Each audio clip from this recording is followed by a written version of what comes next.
Security, अरे निकाल लो security. मौत का एक ही दिन है, एक ही वक्त है। बोल कब मारना है, मैं तैयार हूं सीमांचल के लिए मरने के लिए। हर कोई मुझसे पूछ रहा है ये क्यों आया, क्यों आया, क्यों आया। अरे ये इलाका तुम्हारे बाप का नहीं है, मैं आता था, आता रहूंगा इंशाअल्लाह ताला। तेजस्वी की तरह मेरा दिल छोटा नहीं है, मेरा दिल बहुत बड़ा है। अल्लाह जब तक जिंदा रखेगा, सीमांचल की लड़ाई जारी रहेगी।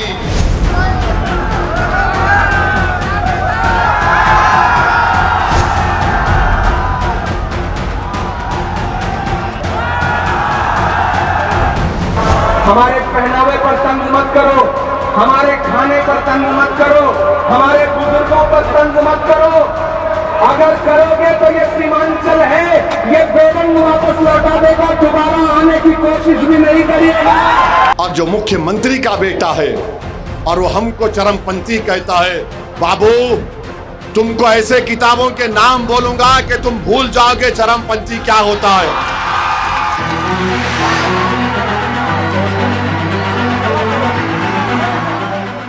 सीमांचल के चुनावी शो में असदुद्दीन ओवैसी का किरदार सबसे अहम है, क्योंकि 5 साल पहले 2020 में असदुद्दीन ओवैसी की पार्टी AIMIM ने सीमांचल में 5 सीटें जीतकर सबको चौंका दिया था। 2025 में भी ओवैसी सीमांचल में जमकर दम दिखा रहे हैं। सीमांचल के क्षेत्र में पहले से ज्यादा सक्रिय नजर आ रहे हैं। अकेले असदुद्दीन ओवैसी NDA और महागठबंधन दोनों के लिए इस क्षेत्र में मुश्किल खड़ी कर सकते हैं, क्योंकि सीमांचल के इलाके में मुस्लिम वोट निर्णायक भूमिका में है। सीमांचल में बिहार के 4 जिले शामिल हैं जो बंगाल की सीमा से सटे हैं। इनमें किशनगंज, कटिहार, पूर्णिया और अररिया हैं। 4 जिलों में कुल मिलाकर विधानसभा की 24 सीटें हैं। किशनगंज में मुस्लिम आबादी 68% है, कटिहार में 44%, अररिया में 43% और पूर्णिया में 39% मुसलमान हैं। जबकि बिहार की आबादी में कुल मुसलमान 18% हैं, यानी सीमांचल के इलाके में मुसलमानों की सबसे ज्यादा आबादी है। ओवैसी की कोशिश सीमांचल के मुस्लिम वोटों को लामबंद कर अपने पाले में लाने की है। यही वजह है कि ओवैसी NDA और महागठबंधन दोनों पर निशाना साध रहे हैं। भारत का सबसे बैकवर्ड एरिया, पिछड़ा इलाका अगर कोई है तो सीमांचल है, उसके बाद लोअर आसाम है। तो यहाँ पर बजाय आप कोई सेंट्रल यूनिवर्सिटी खोलते आपने नहीं खोला, यहाँ पर एम्स खोलते आपने नहीं खोला, यहाँ पर कोई स्पोर्ट्स कॉम्प्लेक्स बनाते आपने नहीं खोला, पटना के अतराफ में ब्रिजेस बना दिए, यहाँ पर पुल पुलिया का काम नहीं होता, रोड का काम नहीं होता। बिहार में मुस्लिमों को RJD और कांग्रेस का पारंपरिक वोटर माना जाता है। हालांकि ओवैसी की एंट्री ने मुस्लिम वोटों में बिखराव का काम किया है। 2020 के चुनाव में महागठबंधन को इसका खामियाजा भुगतना पड़ा था। 2020 में सीमांचल की 24 सीटों में से बीजेपी ने 8 सीटें जीती। 4 सीटों पर JDU को जीत मिली। RJD के खाते में 1 सीट गई, कांग्रेस को 5 और CPI-ML को 1 सीट मिली। ओवैसी की पार्टी 5 सीटें जीतने में कामयाब रही। 2020 में AIMIM 19 सीटों पर चुनाव लड़ी थी। 5 सीटें पार्टी ने जीती थी और 4 सीटों पर पार्टी तीसरे स्थान पर काबिज हुई थी। इस बार भी ओवैसी कह रहे हैं कि उन्हें सीमांचल की जनता का प्यार मिलेगा।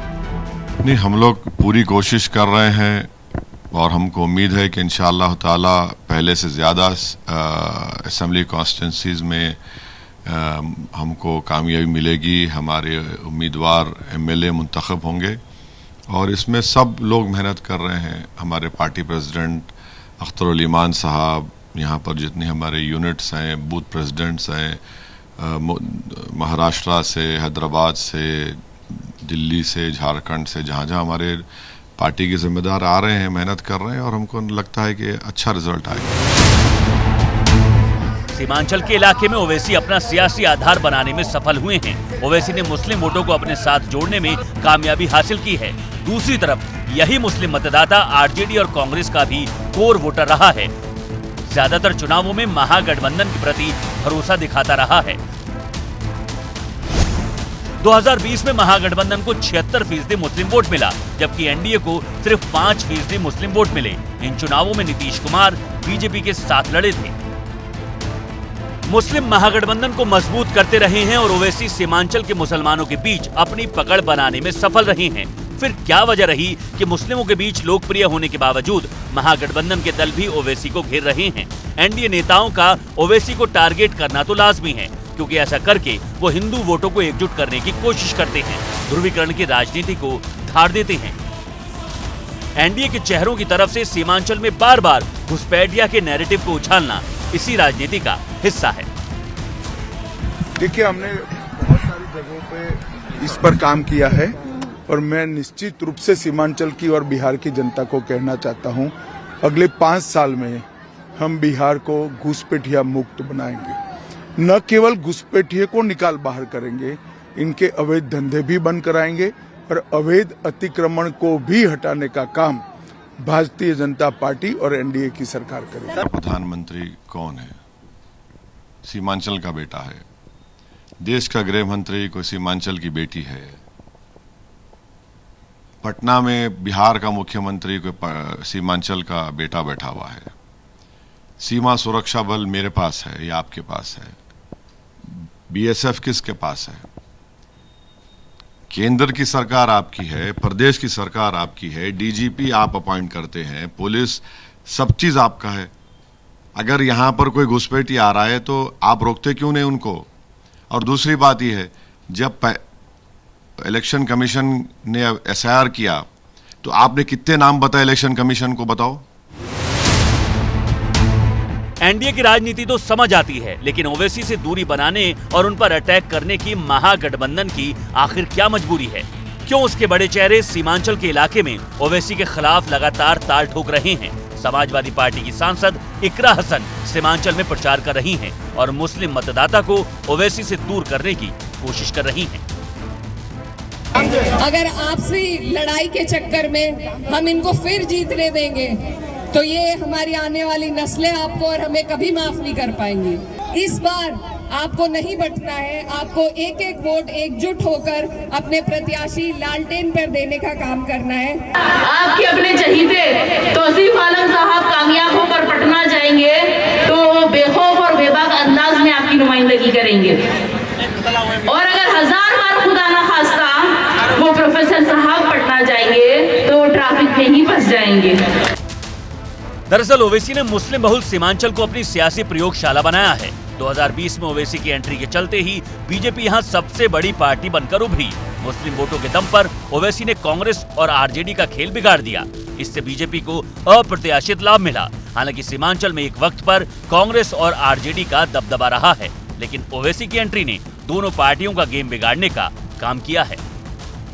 उन्हें अगर वोट दिए जाएंगे, बटेंगे अगर हमारे वोट, तो सरकार फिर से भाजपा की बनेगी और इस बार भाजपा नीतीश जी को मुख्यमंत्री भी नहीं बनाएगी। इस बार वो खुद कब्जा लेगी। जो हालात थे वो बद से बदतर आपके हो जाएंगे, इसलिए आपको पहले ही अपनी सुरक्षा करनी है और उसका जरिया मैंने जैसा आपको बताया सिर्फ वोट का है आपके पास। महागठबंधन जीतने जा रहा है, कोई कितनी भी कोशिश कर ले, सीमांचल भी महागठबंधन जीतेगा और सरकार बनेगी। एक मेहमान आकर के सीमांचल में जो प्रत्याशी चुनाव लड़ रहे हैं उनको गालियां दे रहे हैं, उनको फिरौन बोल रहे हैं, उनको नमरूद बोल रहे हैं, ये बर्दाश्त नहीं किया जाएगा। सीमांचल के बेटों को गाली बर्दाश्त नहीं की जाएगी, इसीलिए मेरा नारा है सीमांचल जिंदाबाद। इस बार ओवैसी की तमाम कोशिशों के बाद भी महागठबंधन ने अपने द्वार उनकी पार्टी के लिए नहीं खोले, क्योंकि ओवैसी की राजनीति से महागठबंधन के भविष्य की राजनीति को खतरा हो सकता था। महागठबंधन अकेले मुस्लिम वोटों के दम पर सरकार नहीं बना सकता। ऐसे में ओवैसी से हाथ मिलाने पर हिंदू वोटों का ध्रुवीकरण हो सकता था, क्योंकि ओवैसी की छवि एक मुस्लिम परस्त नेता की है। इसके अलावा ओवैसी के साथ जाने पर एनडीए महागठबंधन पर तुष्टीकरण और कट्टरपंथी राजनीति करने का आरोप लगाता। यही नहीं, अगर आरजेडी और कांग्रेस ओवैसी को साथ जोड़ते तो भविष्य में मुस्लिम वोटों के शिफ्ट होने का भी खतरा था। यही वजह रही कि महागठबंधन के नेताओं ने भी ओवैसी के खिलाफ मोर्चा खोल रखा है। एनडीए जहां ओवैसी का नाम उछालकर मुस्लिम मतदाताओं के बीच में ओवैसी को एक बड़ा फैक्टर साबित करने की कोशिश कर रहे हैं, और ये एनडीए की कोशिश है कि मुस्लिम समुदाय इस बात का एहसास करे कि तेजस्वी और महागठबंधन के मुकाबले ओवैसी उनके ज्यादा बड़ा हितकर हैं। एनडीए की कोशिश है कि मुस्लिम वोट बैंक में डिवीजन पैदा हो, इसलिए एनडीए ओवैसी का नाम कोट कर रही है। राहुल गांधी ने वोटर अधिकार यात्रा के जरिए सीमांचल को साधने का दांव चला था, क्योंकि इस इलाके में SIR एक बड़ा मुद्दा है। राहुल गांधी ने अपनी यात्रा के जरिए सीमांचल के 3 जिलों की 8 विधानसभा सीटों को कवर किया था। हालांकि ओवैसी महागठबंधन की मुस्लिम पॉलिटिक्स को भी कटघरे में खड़ा कर रहे हैं। मल्लाह समुदाय से आने वाले मुकेश सहनी को डिप्टी सीएम का चेहरा बनाए जाने के बाद ओवैसी सवाल उठा रहे हैं कि महागठबंधन ने मुसलमानों के साथ धोखा किया है। ये मुसलमानों को सिर्फ दरी बिछाने वाला समझते हैं। सवाल ये है कि MY कॉम्बिनेशन की बात राजद करती है तो M का काम सिर्फ दरी बिछाना और वोट डालकर सो जाना, और जब M बोलता है कि मैं खड़े होकर मैं नेता बनूंगा, लीडरशिप बनाऊंगा, तो Y के जो सबसे बड़े नेता हैं लालू जी, उनका परिवार, उनका बेटा, उनको पेट में दर्द शुरू हो जाता है। 2000 किलोमीटर दूर से ओवैसी आकर के यहाँ कुछ बिगाड़ लेंगे तो कुछ बिगड़ने वाला नहीं है। सीमांचल के मुसलमान एक एक अपना कीमती वोट इंडिया गठबंधन को देंगे और बिहार के अंदर परिवर्तन में शामिल होंगे। फिलहाल आखिरी दौर के रण में सभी पार्टियों ने सीमांचल में पूरी ताकत झोंक रखी है, क्योंकि सीमांचल की बढ़त आगे सत्ता की मंजिल तय कर सकती है। हालांकि सीमांचल का समीकरण ओवैसी की पार्टी के प्रदर्शन पर निर्भर करता है।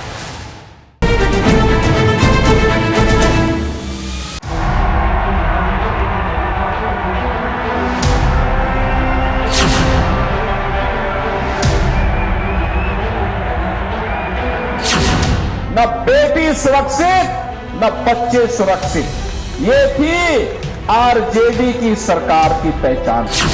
जो बीजेपी है उसकी एक पीकेपी टीम भी है। बी टीम तो सब जानते हैं, और सी टीम जानते हो कौन है? चुनाव आयोग। बिहार के अंदर अब लालटेन की धुंधली रोशनी में अपराध कोई नहीं कर पाएगा। बिहार में फाइनल फेज की फाइट चल रही है। एक तरफ यूपी के मुख्यमंत्री योगी आदित्यनाथ हैं, दूसरी तरफ समाजवादी पार्टी के अध्यक्ष अखिलेश यादव। प्रचार के रण में दोनों का आमना सामना तो नहीं हुआ, लेकिन दूर दूर से ही रैलियों के मंच से दोनों ने एक दूसरे को टारगेट किया। योगी आदित्यनाथ बीजेपी की हिंदुत्व वाली धार्मिक पिच को साधते नजर आए, तो अखिलेश यादव ने महागठबंधन के लिए जाति के नाम पर अल्पसंख्यक वोटों के साथ साथ पिछड़ा और दलित वोटों को लामबंद करने की कोशिश की। सीएम योगी ने बिहार में धार्मिक कार्ड चलते हुए हर रैली और सभा से अयोध्या के राम मंदिर का जिक्र किया। कांग्रेस, आरजेडी और समाजवादी पार्टी को हिंदू धर्म का विरोधी बताया। शनिवार को भी सीएम योगी आदित्यनाथ मोतिहारी की रैली से राम मंदिर के बहाने महागठबंधन को घेरते नजर आए। दूसरी तरफ पूर्णिया में रैली करते हुए अखिलेश यादव ने योगी पर तंज कसा। कहा कि अयोध्या में भगवान राम का आशीर्वाद तो हमारे प्रत्याशी को ही मिला। एक कांग्रेस, आरजेडी और सपा के सरकारें उस समय राम भक्तों पर गोलियां चला दिया करती थी, लाठियां चलाया करती थी, और तब राम भक्त फिर कहता था कि लाठी गोली खाएंगे मंदिर वहीं। अयोध्या भी हम लोगों ने हरा दिया। भगवान श्री राम ने अगर किसी को आशीर्वाद दिया है तो समाजवादी के प्रत्याशी को आशीर्वाद दिया। दरअसल 2024 के लोकसभा चुनाव में बीजेपी का राम मंदिर कार्ड सफल साबित नहीं हुआ।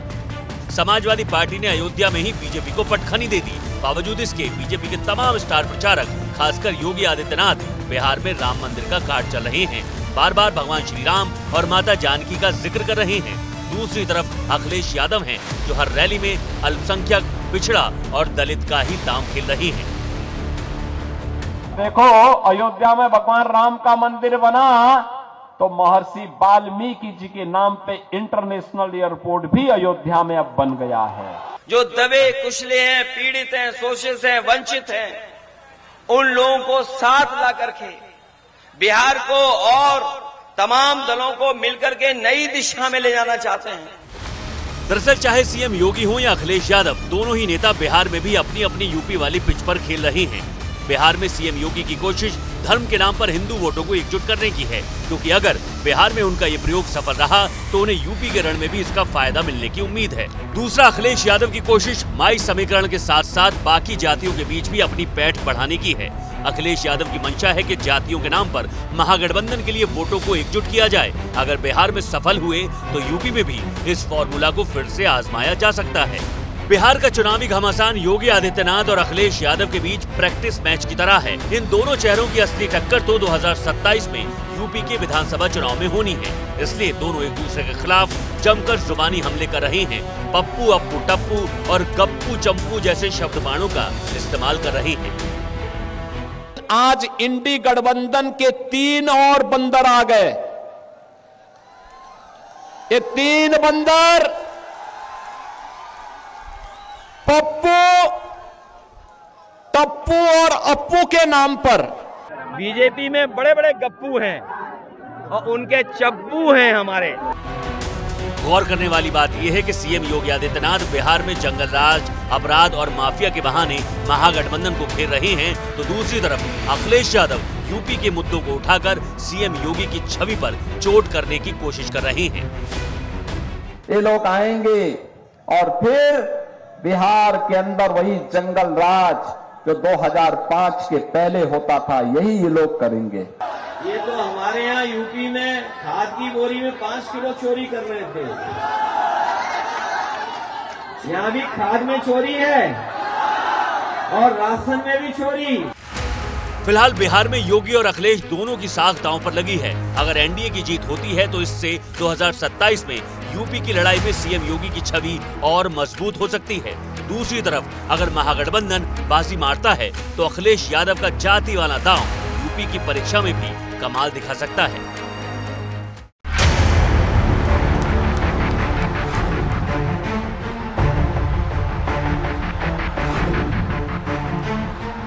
जंगल राज का मतलब है कट्टा, क्रूरता, कटुता, कुसंस्कार, करप्शन, कुशासन का राज चाहते हैं।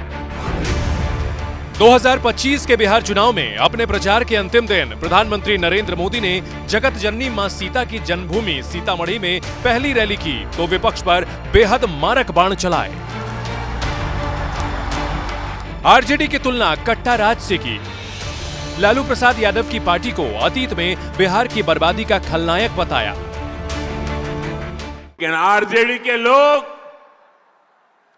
बिहार के युवाओं को कट्टा और दूनाली देने की बात कर रहे हैं।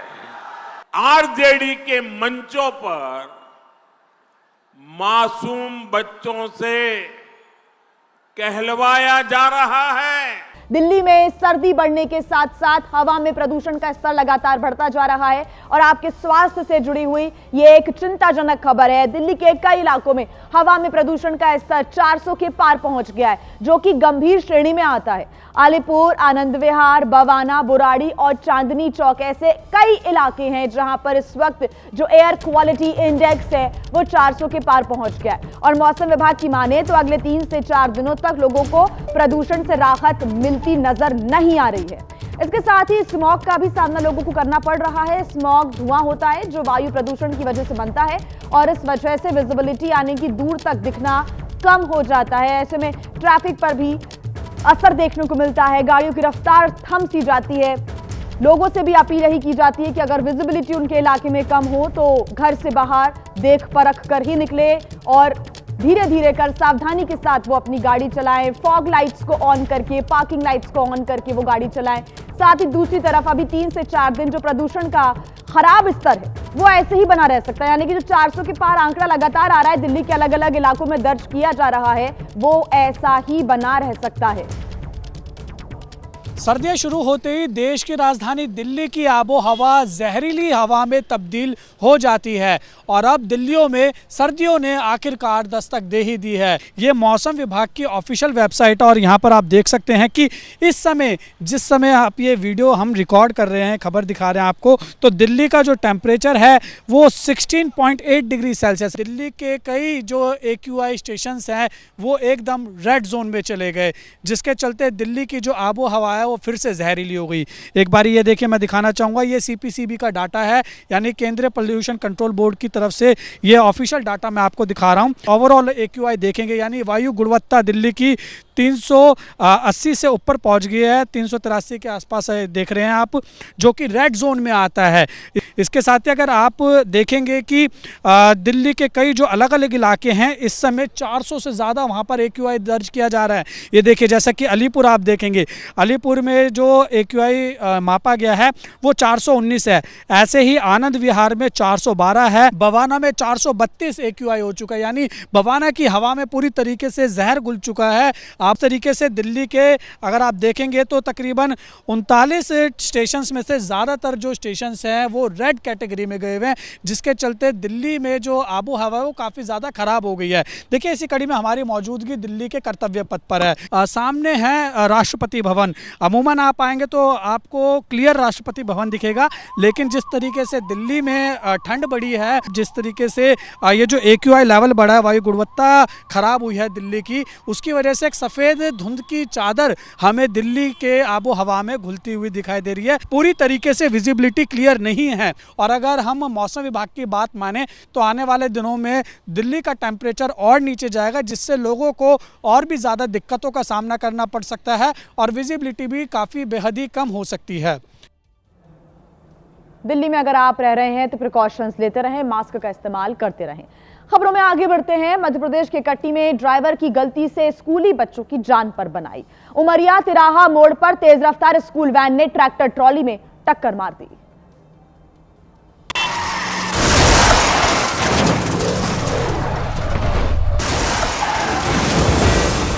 हादसा इतना भीषण था कि कुछ दूर जाने के बाद स्कूल वैन वहीं खड़ी हो गई।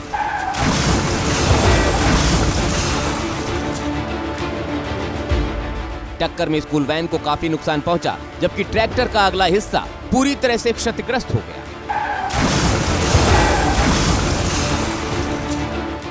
इससे पहले ड्राइवर ट्रैक्टर ट्रॉली को बैक कर रहा था। स्कूल वैन के ड्राइवर ने सोचा कि वो गाड़ी निकाल लेगा, लेकिन ठीक उसी समय एक और गाड़ी सामने से आ गई।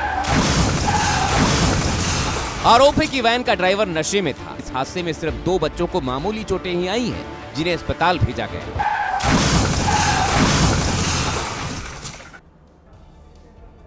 और एक चुनाव से जुड़ी हुई खबर आपको बता देते हैं। देखिए, अभी वीवीपैट पर्ची मिलने का जो मामला है वो शांत भी नहीं हुआ था कि इधर आरजेडी ने चुनाव आयोग पर एक और बम फोड़ दिया है। आरजेडी का ये दावा है कि समस्तीपुर के स्ट्रांग रूम में सीसीटीवी आधे घंटे तक बंद रहे। देखिए, कैमरा 5 मिनट से बंद है, जिसका एक वीडियो भी सामने आया है। वीडियो में दिखाई दिया कि स्ट्रांग रूम की निगरानी करने वाले मॉनिटर करीब आधे घंटे तक बंद रहे। हालांकि वहां पर मौजूद कर्मचारियों का कहना है कि बैटरी डाउन हो गई थी, लिहाजा बिजली कट गई। यही कारण हुआ, चेंज करना है ना, बैटरी डाउन है तो तुम्हारा होगा ना यार। यही नहीं, आरजेडी ने अपने ट्विटर हैंडल से समस्तीपुर की मोहिउद्दीन नगर विधानसभा के स्ट्रांग रूम का वीडियो भी जारी किया, जिसमें दावा किया गया कि कुछ संदिग्ध स्ट्रांग रूम के अंदर घुस रहे हैं। आरजेडी ने चुनाव आयोग से पूछा है कि ये संदिग्ध कौन लोग थे और क्या कर रहे थे। फिलहाल वीडियो आने पर आने वाले दिनों पर सियासत और गर्मा सकती है। और आइए एक बड़ी खबर आपको बता दें। बेंगलुरु में आरएसएस प्रमुख मोहन भागवत ने बड़ा बयान दिया है। कहा है मोहन भागवत ने कि भारत में कोई अहिंदू नहीं है। मोहन भागवत ने साथ ही कहा संबोधन के दौरान कि सभी एक ही पूर्वजों के वंशज हैं। देश की मूल संस्कृति हिंदू है और हिंदू होने का मतलब भारत के लिए जिम्मेदार होना। सनातन धर्म हिंदू राष्ट्र है। सनातन धर्म की प्रगति भारत की प्रगति है। अपने वक्तव्य में उन्होंने इन बातों का जिक्र किया। Actually, in Bharat, there is no Ahindu. All the Muslims, all the Christians, they are also descendants of the same ancestors. They don't know it, or they are made to forget it. Knowingly, unknowingly, everybody follows the hoary tradition of Bharatiya Sanskriti. So nobody is a Hindu. Every Hindu must realize he is a Hindu. Because being Hindu means being responsible for Bharat. Yogi Arvind said, it is God's will that Sanatan Dharma should rise, and therefore Bharat must rise. Because Sanatan Dharma is Hindu Rashtra. And Utthana of Sanatana Dharma means Utthana of Bharatvarsh. वहीं देखिए, बिहार विधानसभा चुनाव के दूसरे चरण के दौरान समस्तीपुर से एक बड़ी खबर सामने आ रही है। दरअसल समस्तीपुर में बड़ी संख्या में चुनाव चिन्ह वाली पर्ची बरामद की गई है। पूरा मामला रिपोर्ट में देखिए। ये पर्ची सरायरंजन विधानसभा के शीतलपट्टी गांव के पास मिली है। 6 नवंबर को इस विधानसभा सीट पर वोटिंग हुई थी। अब शनिवार सुबह शीतलपट्टी गांव में वीवीपैट की पर्चियां मिलने से हड़कंप मच गया। मौके पर पहुंचे जिला अधिकारी ने जांच का आदेश दिया है। वहीं आरजेडी ने ट्वीट कर पूछा है कि आखिर कब, कैसे और क्यों और किसके इशारे पर इन पर्चियों को फेंका गया है। क्या चोर आयोग इसका जवाब देगा? हालांकि चुनाव आयोग का कहना है कि ये पर्चियां वीवीपैट सिर्फ मॉक पोल की हैं, लिहाजा गड़बड़ी का सवाल ही पैदा नहीं होता। और देखिए, बिहार विधानसभा चुनाव के दूसरे चरण का चुनाव प्रचार अब अंतिम दौर में है। आज आखिरी दिन है चुनाव प्रचार का और इस चरण में 20 जिलों की 122 विधानसभा सीटों पर 1302 उम्मीदवार मैदान में हैं। तेजस्वी ने बिहार के अलग अलग जिलों में 18 से ज्यादा जनसभाओं को संबोधित कल किया और एनडीए पर भी वो जमकर बरसे। नवादा की एक जनसभा में तो तेजस्वी ने पीएम मोदी को बाहरी बताकर निशाना साधा। तेजस्वी ने आरोप लगाया है कि उन्हें रोकने के लिए पीएम मोदी ने 30-30 हेलीकॉप्टर पीछे लगाए हैं। आप लोग तो देख ही रहे हैं कि अपने हेलीकॉप्टर को 73 बना दिए। हमारे एक हेलीकॉप्टर को रोकने के लिए मोदी जी 30-30 हेलीकॉप्टर पीछे किए हुए हैं, लेकिन उस 30 हेलीकॉप्टरों से बाहर के लोग आ रहे हैं जिनको बिहार से कोई मतलब नहीं है। तेजस्वी ने दावा किया कि वो सिर्फ 20 महीनों में बिहार को बदल कर रख देंगे। हमको केवल 20 महीना दीजिए, जो 20 साल में नहीं हुआ तेजस्वी उसको 20 महीने में करके दिखाएगा। तेजस्वी की उम्र कच्ची है पर जुबान पक्की है। ये पहली बार था जब तेजस्वी यादव ने नवादा के 5 विधानसभाओं को एक साथ संबोधित किया। भीड़ को देखकर तेजस्वी भी गदगद हो उठे। और आइए अब आपको दिखा देते हैं बिहार विधानसभा चुनाव से जुड़ी 5 बड़ी खबरें फटाफट अंदाज में। बिहार में दूसरे चरण के चुनाव के लिए आज शाम थम जाएगा चुनाव प्रचार। 11 नवंबर को 20 जिलों की 122 विधानसभा सीटों पर वोटिंग होगी। 14 नवंबर को आएंगे नतीजे। बिहार में आज गृह मंत्री अमित शाह करेंगे 2 जनसभाएं। सासाराम और अरवल में जनता को संबोधित करेंगे। महागठबंधन पर करेंगे जोरदार प्रहार। रक्षा मंत्री राजनाथ सिंह की आज बिहार में 2 चुनावी रैलियां होंगी। औरंगाबाद और रोहतास में एनडीए उम्मीदवारों के लिए वोट मांगेंगे। बिहार में आज यूपी के सीएम योगी आदित्यनाथ भी भरेंगे हुंकार। अररिया, सुपौल और मधुबनी में 4 जनसभाओं को योगी करेंगे संबोधित।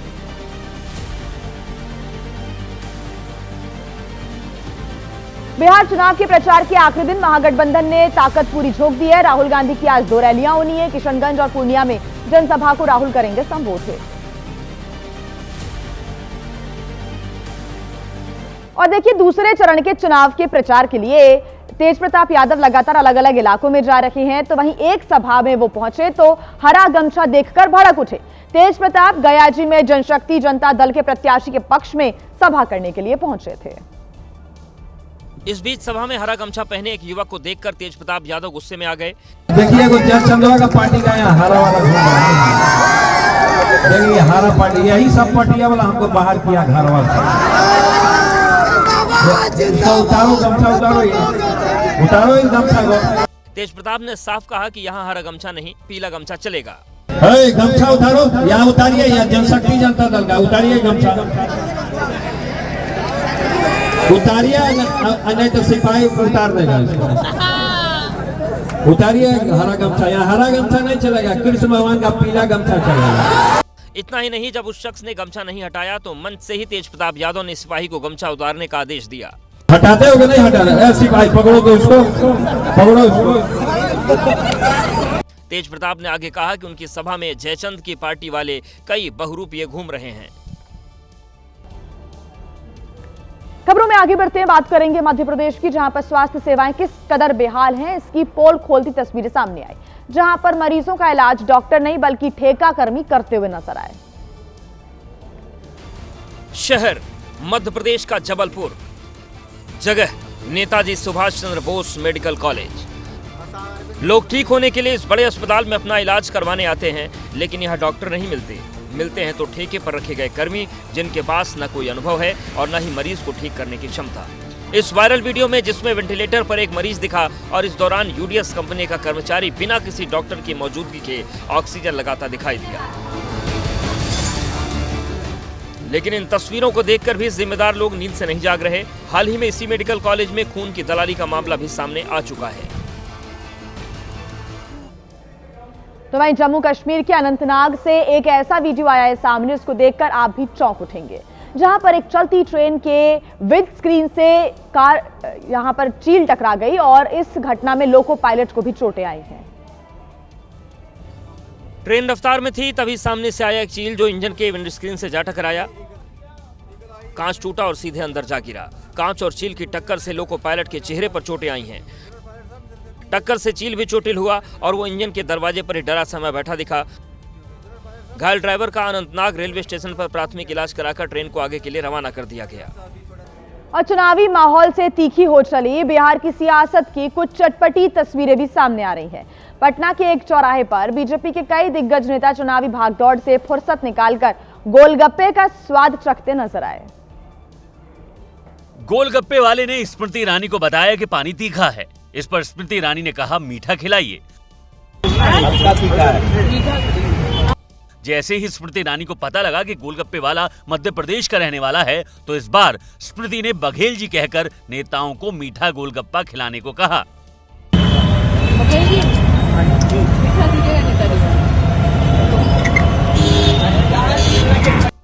स्मृति ईरानी के साथ बीजेपी के राष्ट्रीय मीडिया सह प्रभारी संजय मयूख और प्रवक्ता दानिश इकबाल भी मौजूद थे और सभी ने बारी बारी से गोलगप्पों का स्वाद लिया।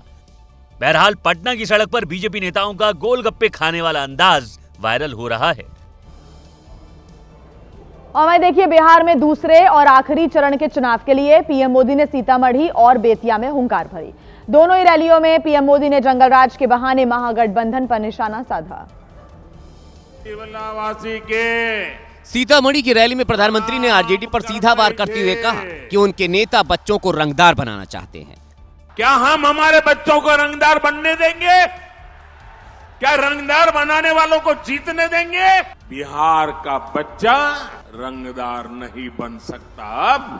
तो वहीं पहले चरण में बम्पर वोटिंग का जिक्र करते हुए उन्होंने दावा किया कि इससे महागठबंधन को बड़ा झटका लगा।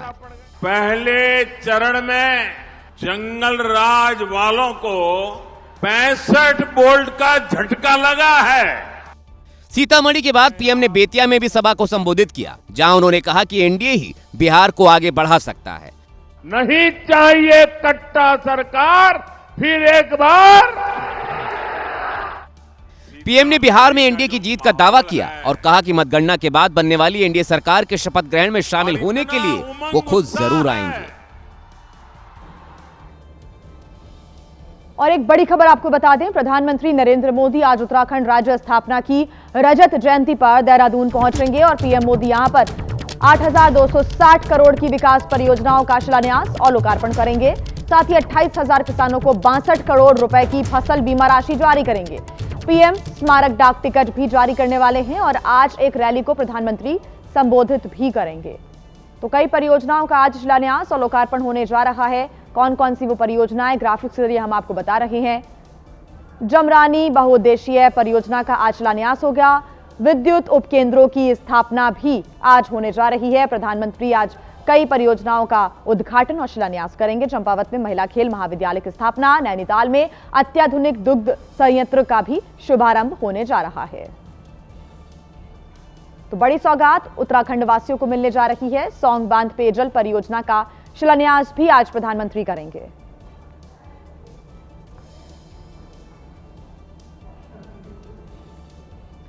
वहीं देखिए, बिहार चुनाव में दूसरे चरण के चुनाव के लिए सभी पार्टियों ने ओएडी चोटी का जोर लगा दिया है और बीजेपी के स्टार प्रचारक और अभिनेता रवि किशन ने मधुबनी में एनडीए उम्मीदवारों के लिए वोट मांगा।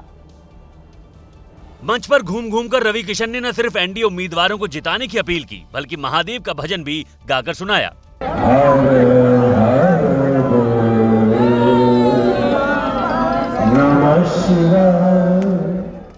इसके बाद रवि किशन ने देशभक्ति के गाने गाकर राष्ट्र प्रेम की अलख जगाने की कोशिश की।